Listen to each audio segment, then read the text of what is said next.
Assalamu alaikum and kia ora everyone, it's Muneeb from Social Driving Academy. Today I have our brother Abdullah from Direct Tyres and Autos for this first episode of In the Hot Seat. So in the series of episodes, I'm going to have a guest come along, join us, that's full licensed, and we'll talk about various driver testing, training, safety, education matters. So Brother Abdullah, you're on your full license. You've probably had it for many years. Tell us a little bit about your driver license journey.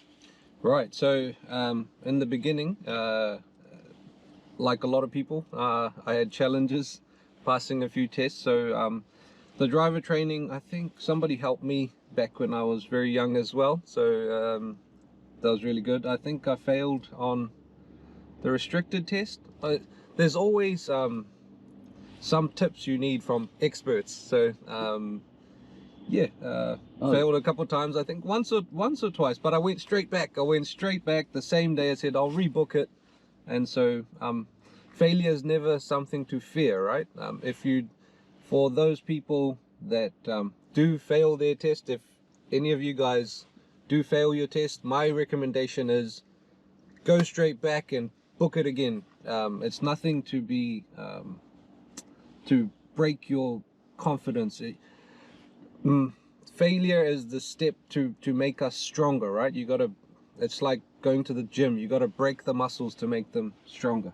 Wow, that's so key, Abdullah, because my driver license journey was similar too. I failed my restricted multiple times. Unlike you though, I didn't have any help with driver training or instruction, so I wasn't aware of the concept. So that's interesting that you did have some driving lessons to help you with getting ready for your test. And that's right, you could look at it from a learning perspective. Like every attempt that isn't successful in the first attempt is a learning experience. You learn something, and you're better off on the next attempt for it, right? Absolutely, because you know what to look out for, you know where you went wrong. Normally the assessor who is guiding you through the test, he's going to tell you, look, when you come to the end of your test, he's going to tell you this is where you went wrong. And so in life, with anything, as soon as you know where you went wrong, that's where you need to make the change. Excellent. Well, thank you for telling us about your driver license journey. So you guys have owned Direct Tyres and Autos for many years now. Tell us a little bit about what you do there. Right, so Direct Tyres and Auto started close to 20 years ago now.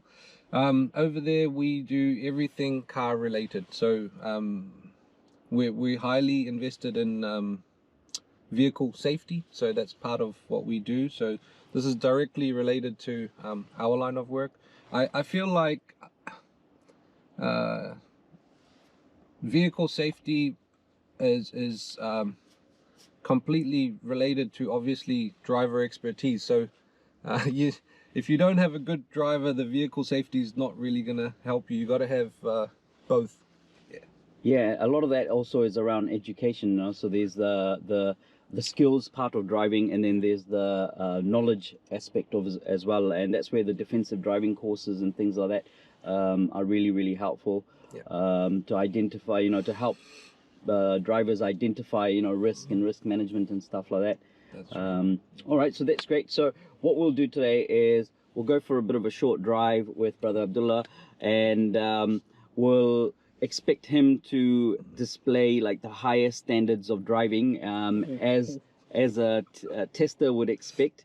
And along the way we'll have a little bit of a chat around something that I've been thinking about, that's been concerning me for a little while. So Abdullah, why don't you go ahead and turn the ignition on? Sure. I just want to point out something before we do proceed, is that after years of driving, what happens is we become complacent and we forget a lot of the basic rules. So do forgive me if I forget anything. I do drive pretty safe. I'm not a drifter or anything, so no worries. That's why it's called the hot seat, the hot seat, but no pressure. Feeling it. Oh, that's cool. So we'll strap the seatbelt. So whenever you're ready, you're welcome to turn the ignition on. Okay. If you're comfortable with how the seat's positioned, that's all good. have a look at your mirrors, make sure that those are set up well for you. Just talk us through how, like, the inside of the windows are starting to fog up. Yes. How would you defog the windows? Because that's something that something that learners need to know how to do. Yep. During their tests. Yep. And it's something that they get asked about as well. So how would you defog the windows, like, okay, so fogged right now? In this instance, normally we're going to use the air conditioning component. Fastest way to do this, obviously, when it's fogged up, is to use the cold temperature. So what I do is we demist the front windows using the front AC button, and if we put that on a medium level, you'll find it will clean the windscreen for you.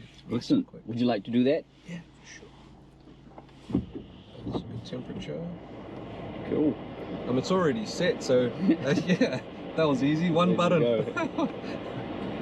Okay, so whenever you're ready, then you're welcome to reverse out, and we'll reverse out to the left like this so that we can head in that direction.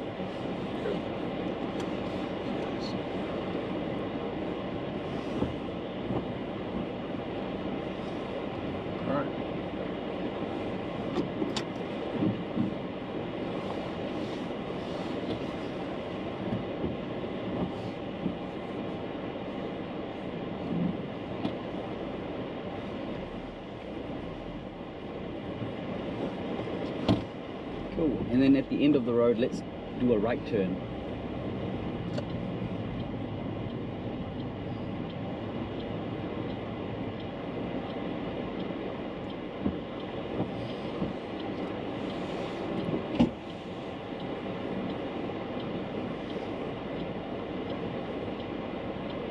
This one's a difficult turn, so I've thrown you right into the deep end.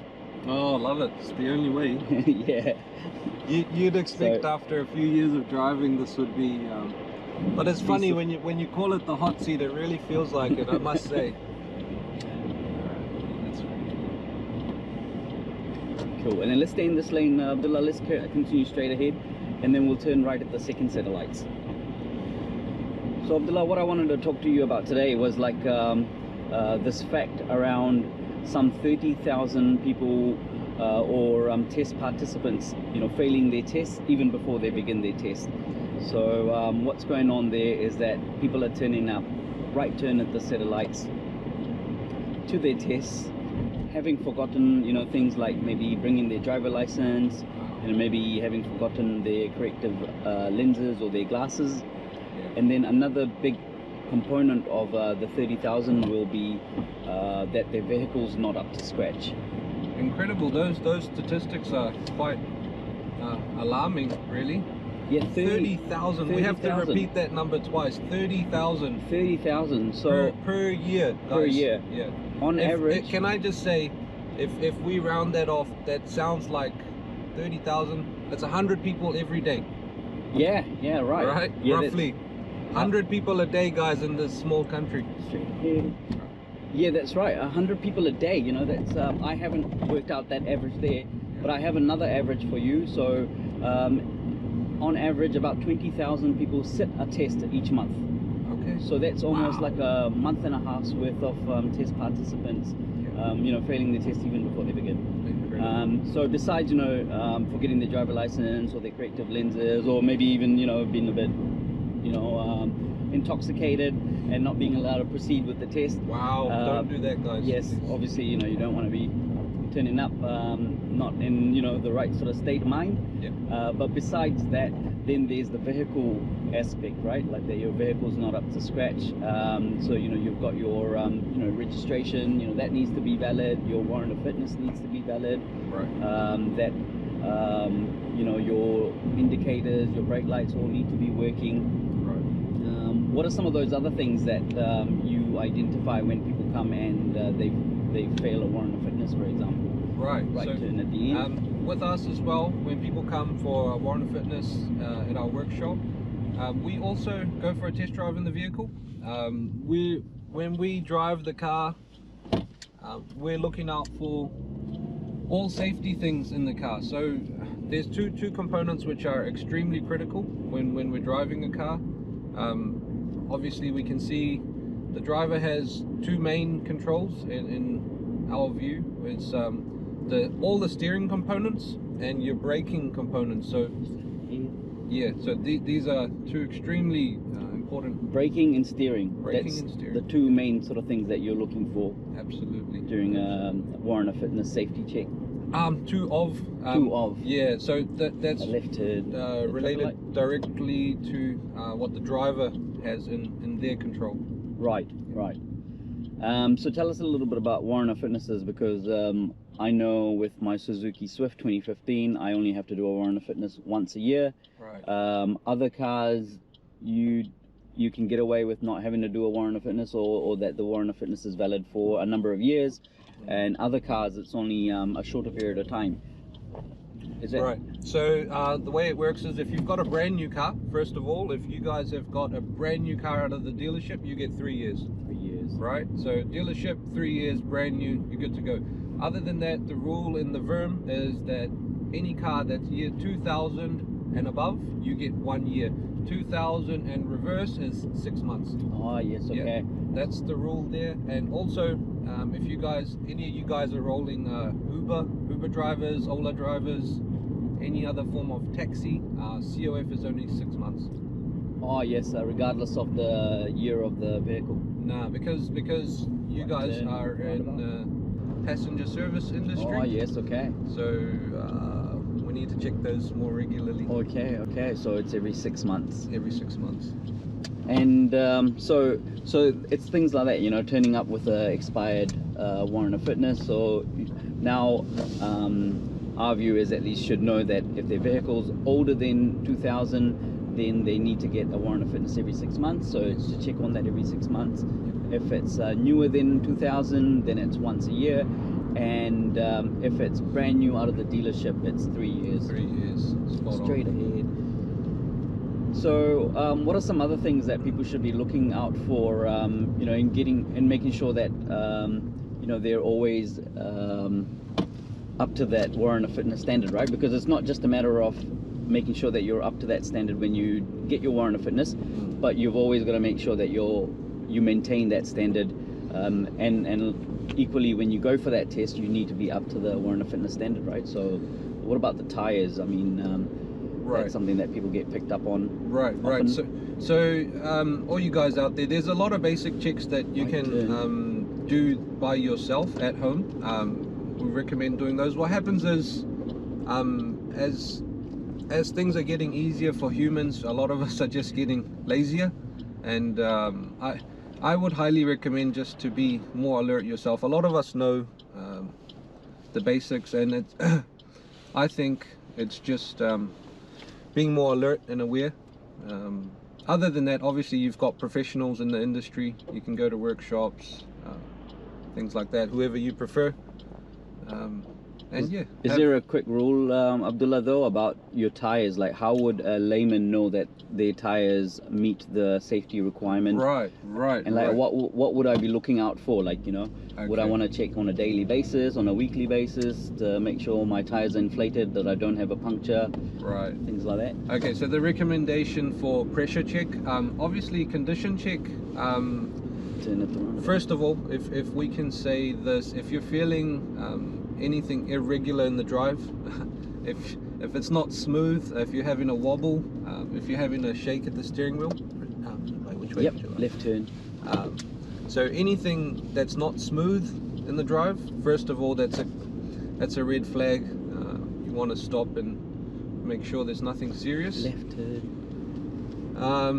Other than that, at least every month you want to ensure your tire pressures are at the correct level. Oh yes. I know that might seem like too Straight much. ahead. If not that, at least per quarter, I suppose. Straight ahead. So again, basics look like when we go. Let's assume you go to the fuel station. A lot of us are feeling the pinch at the station. I know you guys. Right turn. So look, we're at the fuel station. They have free gauge there for you. That could be something you could all utilize. A quick pressure check is only going to take you, what's it, 20-30 seconds, guys. What's it going to take you? Yeah, not long, right? Not long. A quick look over. Other than that, if you're not comfortable to do it yourself, I mean, you can come and see us, of course. Bit of free advertising. Yeah. But yeah, any industry expert will be able to guide you in the right direction. In terms of legalities, when we're looking at the tire tread, there is the NZTA has made some really cool keychains. Right turn at the roundabout. Right. So yeah, I've got some of those. What can the public order those as well? Can they from somewhere, or do you have like have you ordered any in? Yeah. So we were given some free of charge. We give them out to our customers just as a courtesy. And the rule is, to cover the rule, is the minimum tire tread depth on your tires before it's due for replacement is 1.5 millimeters of tread. Right, so they've got these cool keychains. You simply plug those into your tire, and it tells you whether you're good or you're close or you're expired. Yeah, I've got some of those as well. Those are really handy. I also got a free lot from the NZTA, and then I gave them away. Wow. It'd be good to look at whether we can order some more for both you and I, and so we can give them away. Yeah, sure. Another reason why people might fail their test even before they begin is the brake lights don't go, or the indicators don't go. Right. And you know, it's easy enough checking the front. But do you have any tips on right turn on checking the brake lights if you're by yourself? How do you check the brake lights? Yep. So there is a method to do it if you're by yourself. First thing, like with anything in life, it's really helpful if you've got someone that can help you. That would be an ideal situation. Get someone to give you a hand. Yeah, the missus or for your test. The kids or anyone can help you guys out. That's an ideal situation. Other than that, if you don't have somebody that can help you and you're trying to check the rear lights, which are extremely critical, especially in night time. So what you can use, and what we do use, is it's called a brake depressor. Basically. Oh yes, okay. Yeah, so. And in the brakes, there's two lights that you need to check. It's not only. Can we change lanes to the right whenever it's safe? Yeah, it's good now. So we have two lights in the brakes. There's positioning lamps. It's called a position lamp. So that's the first click on your switch. That's a position lamp, or a park light, it's referred to. Right. Generally. There's that, and then there's obviously the stop light, which is really bright red. Yeah. Generally the one that's in the windscreen somewhere on the top, or in the Suzuki I've just had a look, and it's just at the bottom, I think. Right. Yeah. Okay. So there should be two of the stop lights. We're talking about on the sides. Yeah. The back. Right. So what you guys can use to check your brake lights by yourself at home is we use a brake depressor, but you can use a small stick and a piece of wood. Yeah. Right. So what you do? Yeah, I know it's a bit of a DIY. Yeah, I did say in the beginning, best thing is if you've got a helper. Yes. And that person can press the brake for you while you check before you guys go for your test. So, like this vehicle in front, it looks like their left brake light isn't working, right? Incredible. So it's an absolute hazard, guys. A lot of us are just instinctive. We base things without really looking. It's just instinctive. So the stick and a piece of wood, what you do is you put the piece of wood up against your seat and you press in with the stick. A lot of you guys would have a broom or something, and all that does is it presses the brake, locks it in place, and then you can go in the back and have a look. Yeah. Otherwise the rest of the lights and indicators are quite easy, because you can just turn the electrics on without turning the ignition on, and then just flick the switch to the right, check your right indicator, front, back, and then flick it to the left, check your right, front. Absolutely. Keep the electrics on and go into reverse gear without the ignition turned on, of course, and then you can check your reverse lights like that too. Yep.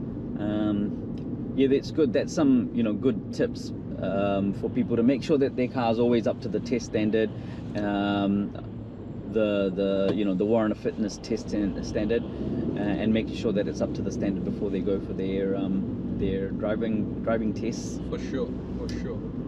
Let's do a right turn into the next street. There is another thing. I'm not trying to promote too much free advertising, but you guys, look, if you are going for a license test and after you've sat your test with Munib and you guys are about to go to the testing station to have your test, what you can simply do is come and see us and we'll check the lights for you, right? So it doesn't take long. I mean, 30 seconds it will be done. There's really no charge for that. So what's that? Sorry, can you repeat that? Is that before their tests or is that after their tests? Oh, absolutely before the test. Oh, guys. yes, okay. Yeah, so if you are going for a driving test, come in.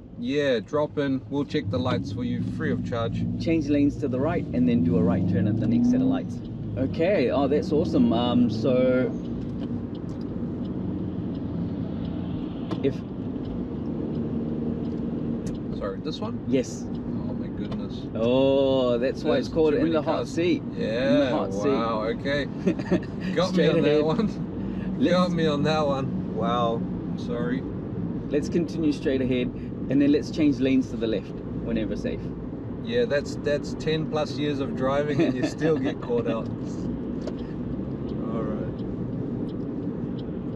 And then left turn at the set of lights. Okay. Cool. Now follow the road to the left. And we'll just find somewhere to turn around here somewhere. Now look at this, guys. Interesting. See this? Interesting. Good morning. Oh. Good morning. Oh, on a narrow road like that, I'm sure he should be standing somewhere a bit more safer, right? Yeah, absolutely. What would you like to do? Yeah, let's continue straight ahead and then see whether we can identify a place to do a U-turn. There we go, a roundabout. Yeah, great. Excellent. Okay. So yeah, that's great. Thank you, Abdullah, for the offer to our viewers. Like, if you're doing your test in Highbrook, then you're welcome to drop in to Direct Tyres and Autos, who are on Transport Place, on the corner of Transport Place and Cryers Road, just up the road from VTNZ. Yeah. And drop on in and they'll do a quick indicator lights check to make sure that you're you know, up to... Like, we need to change these stats together. 30,000 people, our people every year, like, for simple things like lights, it's just not on. We need to change these stats together. Right turn at the traffic light. Yeah, absolutely, because, you know, there's a big cost, you know, to the participant as well. You know, it's $120 or so for you know, your restricted test and the next attempt. And then there's a time factor as well, because you know, there's wait times of so many weeks, sometimes months. Oh, the time. Wow, that's bigger than money, right? Yeah, absolutely. You know, you've got to take time off work, you've got to take time off school, so there's all of that. So you want to make sure that, you know, you're up to speed on that first attempt, up to scratch. Yep, for sure. So tell us a little bit about that change lane and right turn bit, Brother Abdullah, because it was a bit of pressure on you to change lanes and then suddenly be able to do a right turn, but you can expect moments like that sometimes, right? Absolutely. And we do. I could have performed it. The thing was, there was two cars side by side and I wasn't allowed enough room. I don't want to disturb people too early in the morning. Not normally, obviously, if we're on you have to make that turn, then we would come to a halt and make that turn. But yeah, just to make sure everybody's safe and comfortable. Sometimes it's better to go the long way. Yeah. You don't want to do anything that's going to disrupt others. Disrupt traffic flow. Yeah, of course. So yeah, that's the other alternative. Carry on and find somewhere else to turn around and then work your way backwards. Yeah, I mean, people are pretty short-tempered in Auckland as well, guys. Take it easy, guys. Please. You know, love. in terms of the test, generally speaking, you know, you'll get plenty of advance notice as well. Yeah. With a change lane, you know, generally speaking, it's best to, you know, just get that indicator going early if you know that you're going to change lanes. Yeah. And also that, you know, you're welcome to slow down and try and get in behind people versus trying to, you know, speed up and get in front of them. Right. You know, you can slow down, and then generally speaking, the vehicles sort of behind you and to the sides, if they've seen that you've you know, waited out a couple of cars, you know, they'll give you way, and then you can slip on in behind. Car language, right? Like we all know sort of how we're gonna blend with each other. We know these things. Yeah, 100%. So yeah, that's great. I think it's really important that people make sure that they're up to, you know, their vehicles are up to standard before their tests. You've had an offer from Abdullah as well, you know, to go and check your lights, make sure those are all working. For sure. Any final points, any tips that you'd like to give people getting ready for their tests? Yeah, I want to add one thing, is that learning should be a fun process, right? So don't put too much pressure on yourself. What happens is when we try to learn something, we're overwhelmed, and it should be a fun process. People become like, especially driving is one of these things, right? If you're 15, 16 years old, you're trying to move on to restricted license, you've got your learners. What happens is and then let's assume you fail the first test. It just becomes really it wears your energies down. Demoralizing, right? And so I want to say failure is something not to be feared. I failed the first test. I walked straight back into the station and I said, look, book it again. And that's it, right? So with many tests in life, you guys would have all heard this, many people who are successes in life, it's only because they've made so many failures and stood up again, right? And driving is the same. So yeah, that's right. Yeah, they say, you know, you know, every failure is, you know, another step towards success, right? You're better off, you know, having learned from those mistakes. Sometimes it often even could feel like if you haven't made mistakes, you know, those small mistakes early on, then you know, you lack that knowledge later on. So it's good to make mistakes and have learned from them straight ahead, and yeah, to be resilient, not to give up, because, you know, so long as you persevere, then at a matter of, you know, at a certain stage, then no doubt you'll come to pass. You know, you'll always be better off from the previous attempt. Yeah, and can I just add, I mean, it's not just a marketing thing, but I feel like, see, teachers like Manib at Social Academy here, they're so helpful, right? If you're trying to move on in your driving journey, then reach out for help. Reach out for help. Yeah, you bring up another good point, because you know, that journey should be fun as well.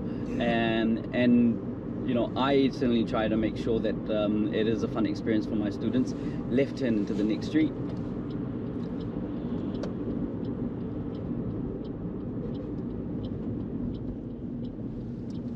Like any learning experience, you know, it should be fun.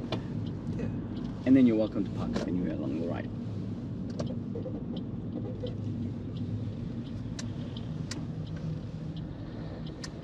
And whether it's you know, whether it's learning how to drive or getting ready for your driving test, then both should be equally fun. You know, it's not something to fear. It's something, you know, just one of those matter of life, one of those milestones, and that you've here in New Zealand, you know, you have to get your driver's license. You know, our public transport's infrastructure isn't up to scratch and stuff. So yeah, absolutely. So I think we could do a little short debrief about how the assessment went, or how the hot seat drive went. Overall, not too bad. You know, when you first exited out of the street, you cut the corner into that oncoming lane, which you don't really want to be doing. You know, you want to stay in your lane all the way through the turn. And then there was a roundabout where you did a right turn, but you indicated right as you went in, but you didn't indicate left as you exited. So you know, you've always got to indicate complacency. left. And that last sort of change lane, it was probably a little bit of me giving you the instruction a bit late, and being a bit busy there as well, difficult to change lanes. But you know, what you could always do is, you know, get the indicator going, slow down a little bit, and then try and get in behind that first car. And if that first car wasn't giving you way, try and get in behind that second car if they aren't giving you way. And then hopefully the third car will give you way for you to be able to get in. Otherwise, yes, like you say, just carry on straight ahead. No, it's not the end of the world. You just turn around somewhere. Cool. So, well, sorry. I see, like, this is a really good experience. I feel like even experienced drivers, like I've been driving for many years, there should be refresher courses. It's not something that you've learned and that's it. Learning is an ongoing thing. They should probably add refresher courses for drivers who have been driving 10 years plus. That's a hot topic too. Similar mistakes. I've driven out here, I've cut a lane. Not supposed to be doing that. You want to stay in your lane. The roundabout issue, see, all these things, we need refreshers. So it's definitely the hot seat. I'm feeling it, guys. We claim to be automotive professionals. That's right. I mean, worthwhile, you know, coming in, even if you have your driver's license, if you've got a full license, come in for a little bit of an assessment. We can go for a short drive. Just make sure that, you know, you're aware of the expectations and the rules. And we can even talk about some of the sort of next level driving techniques, you know, like efficient driving, you know, observation, scanning ahead. But yeah, that's good for today then. Thank you, Abdullah, for joining us in the hot seat for our first episode. Thank you. We look forward to maybe hosting you again as a guest at another point, and we can talk about some other aspects around testing, training, driver safety, about some of the reasons why we are of some of the more developed countries, we have the highest sort of death rates on our roads. So any final points for our viewers for today? So my main point of concern, obviously this is for people who are going to get their driver licenses. Reach out to Manib for help. He is a absolute gem of a man. The other thing is learning should be fun. All the parents out there, I'm also a parent. I mean, help your kids and make it fun for them, right? So learning should not just be a stick on the head and do it. It's sort of a, if you can enjoy it, it's so much better, right? So, and emotions stay with you longer than rote learning, like repetition and do this and do that. It's more of a, like, the love emotion is the best one. And that's why I use that term. So just enjoy your journey. Reach out to Manib and he can show you the ropes. For sure. All right, well, thank you everyone for watching. Stay tuned for another episode of In the Hot Seat. We'll try and bring other people on board that can you know, provide us with some insights on all the different things going on driver related.